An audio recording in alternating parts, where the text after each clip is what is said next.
বেলাল হাবশির বিয়ে। মদিনার প্রান্তে ছোট একটি কুটির, ঝরা মাটির পথ আর পাহাড় ঘেরা নির্জন পরিবেশ। সেখানে বাস করতেন একজন মহান সাহাবী, হযরত বেলাল রা। তিনি ছিলেন এক সময়ের হাবশী দাস, যাকে ইসলাম মুক্তি দেয় শুধু শরীর থেকে নয়, আত্মা থেকেও।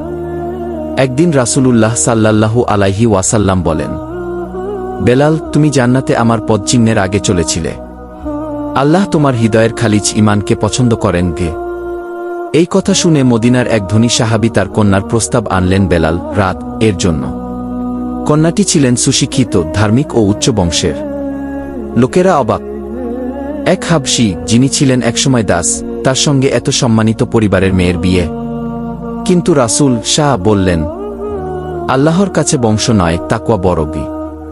আর কন্যাটি নিজেও রাজি হলেন আনন্দ ও গর্ব নিয়ে। বিয়ে সম্পন্ন হল। না ছিল সোনারূপার গয়না, না ছিল রাজকীয় আয়োজন, ছিল শুধুই বরকত আর পরিশুদ্ধতা। নতুন বউ তার স্বামীর পাশে হেঁটে যাচ্ছেন ছোট সেই কুটিরের দিকে, যা ছিল পৃথিবীর সবচেয়ে বরকতময় এক সংসারের সূচনা। এই বিয়েতে আমাদের জন্য রয়েছে বড় এক শিক্ষা।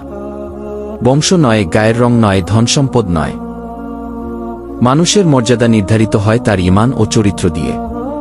ইসলাম আমাদের শেখায়, সমাজ যাকে ছোট করে, আল্লাহ তাকে বড় করে দিতে পারেন।